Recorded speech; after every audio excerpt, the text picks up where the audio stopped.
All right, hello everyone. This is Jeff with Eat a Squirrel. Today I'll show you one of my favorite squirrel recipes, and you can make this with one or more squirrels. So obviously you're going to need your squirrels, you're going to need some salt, and I also like to use garlic salt. Very crucial ingredient, Dave's rib rub, black pepper, some bay leaves, cayenne pepper. This is optional. And I've also got another container of Dave's rib rub. That's something you can find at the grocery store. So as you can see right now, I've got two squirrels that I caught the day before and yesterday. They've been brining now in the fridge for 2 and 1 days respectively. So I'm just going to drain out the water in the sink off camera. And once I bring it back, I'm going to put some paper towels onto my cutting board.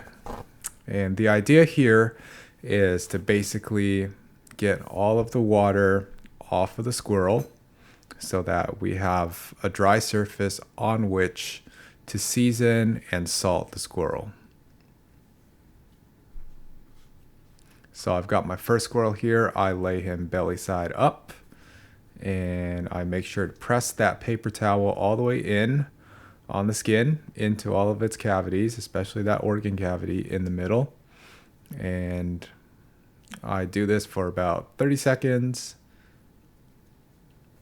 just so I can get all of that water off. And I'm always surprised how much water is absorbed by these squirrels, even the small ones. Sometimes I have to use multiple sheets of paper towels just to get all of the moisture off.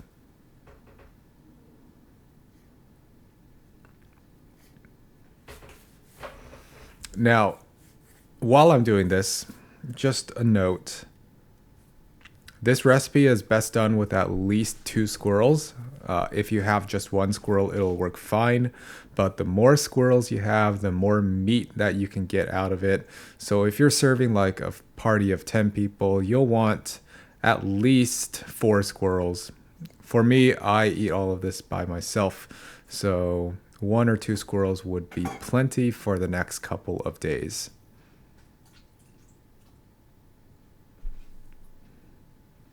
So here I'm just taking my second squirrel, and she's a smaller one that I caught yesterday. So not as much water sticking to the meat. But still, you got to give it a good squeeze just to get all of that water content out.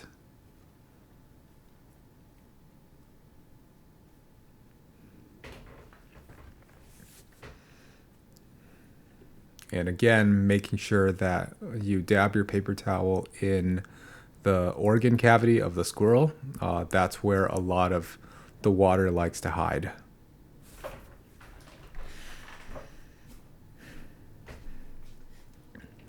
All right, so now that both of our squirrels are dry, it's time to season them. And I like to start the seasoning with the squirrel's bellies facing down. Sometimes the rib cage still curves a little bit, so I have to break it just a little bit to get the squirrel flat. Give it a nice shake of salt. I personally don't measure, but you probably want around 1 to 2 teaspoons per squirrel, depending on its size. I just like to shake until it's liberally distributed all over the squirrel.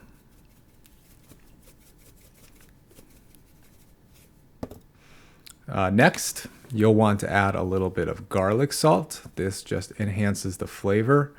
And I like to put about the same amount of garlic salt as I do just plain table salt or sea salt.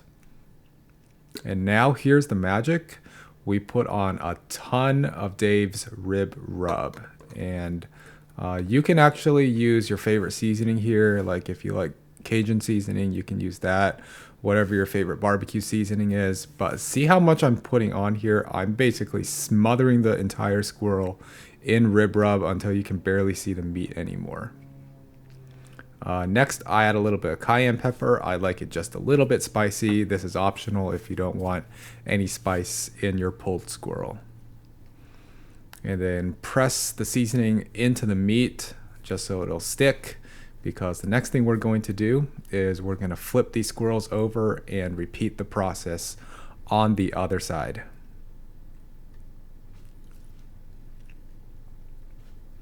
So now that we've flipped our squirrel over, it's going to be the same process on this side. Start with a little bit of salt.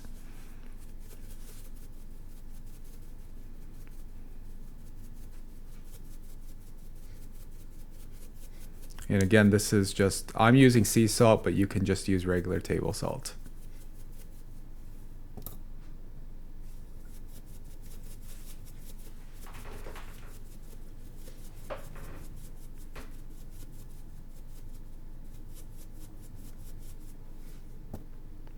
Add your garlic salt.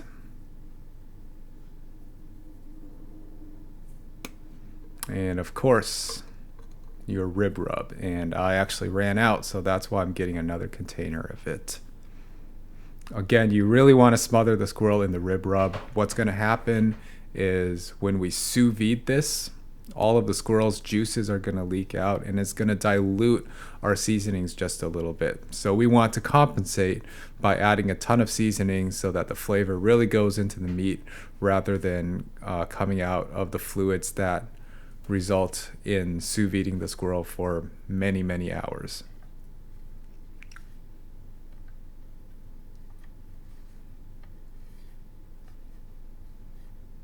Okay, so with our squirrels seasoned front and back, or shall I say top and bottom, now it's time to basically get them ready to cook. As I mentioned before, my preferred method of cooking pulled squirrel is in a sous vide machine. So what I'm about to do now is get some sous vide bags, vacuum seal them, and then I will place them in my sous vide machine. Now, if you don't have a sous vide machine, what you can do is just start the squirrel in a cast iron pan or an aluminum pan on low heat, and once it's cooked a little bit, put it in the oven for at least 4 hours.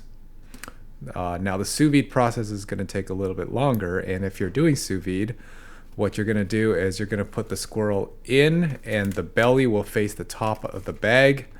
You can neatly fold the arms and legs like so. In this case, I'm actually able to fit 2 squirrels into the bag, so I just fit them in as if they're facing each other, and that gives me enough room to seal the bag and vacuum it. So it does get a little bit messy with all the seasonings. That's why I'm going back to the sink and washing my hands constantly. Little secret ingredient right here, I like to put in a little bit of liquid smoke. This is specifically Wright's liquid hickory smoke. Just a little dab, maybe no more than a teaspoon, and you should be good to go. And the bay leaves I mentioned earlier, you can also put them in the bag with the squirrel. Now when it's done cooking, you remove the bay leaves and enjoy your squirrel. At this point, I actually forgot to put in some black pepper, but this is where you would sprinkle a little bit of black pepper into the bag if you needed it. So now I'm just clearing the area so that I can show you how I vacuum seal these bags. If you have experience doing vacuum sealing, then you can feel free to skip this as there's nothing really special. However, I do use these special bags from Food Saver, specifically meant for wild game, and they're a little bit tougher and more resistant to bones. When you're skinning squirrel, it's easy to have bones that are sticking out of either the legs or the hands, and that can cause some holes in the bags.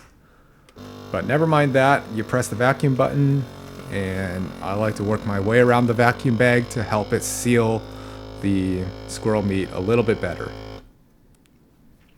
So now it's just going to seal itself, and this process takes about 20 seconds. Make sure to wash your hands frequently, as it does get messy, like I said before.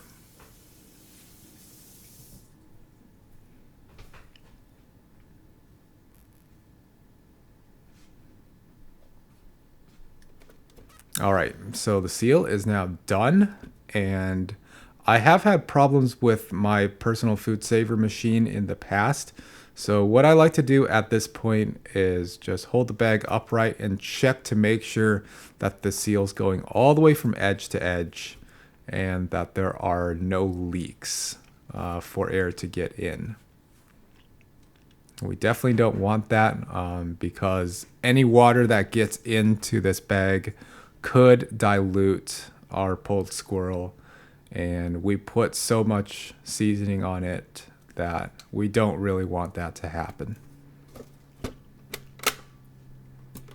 So if you have more squirrels that don't fit into one bag, you would obviously repeat this step for every single squirrel. Don't forget your hickory smoke, liquid smoke, although it's not a deal breaker if you don't use that. At this point, I just wanted to put in a plug for our web presence. We are on the web at eatasquirrel.com and also on Twitter at eatasquirrel. This YouTube channel on which you're watching this video, however, is fairly new, and if you like what you're seeing, please consider liking this video and giving us a subscribe. Thank you.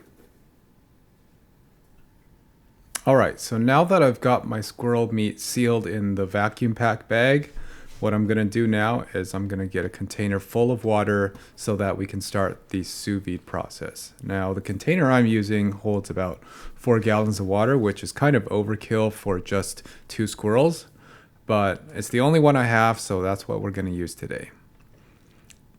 I lay the squirrels flat in the container, but as you can see, I do have racks in order to hold the meat. I'm just doing it this way so as to use a little bit less water.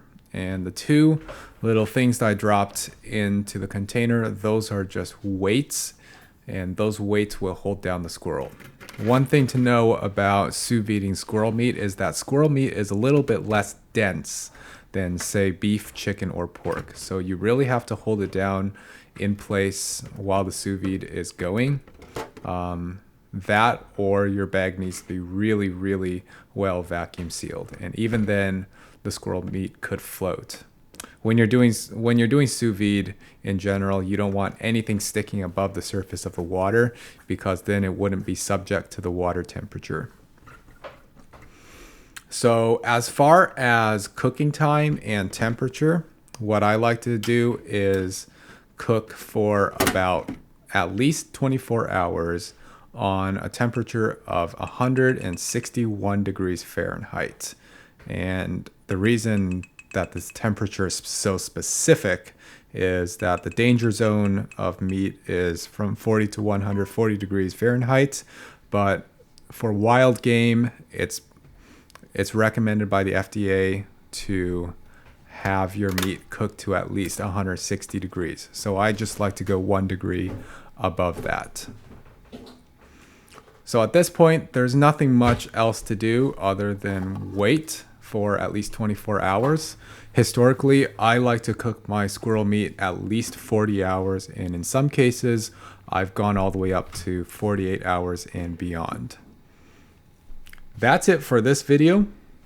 Stay tuned for part 2, where I show you the final result and how to shred the squirrel meat and reheat it and put it into a delicious, organic, straight from your backyard, pulled squirrel sandwich. This is Jeff from Eat a Squirrel. Have a nice day, and be sure to like, follow, and subscribe.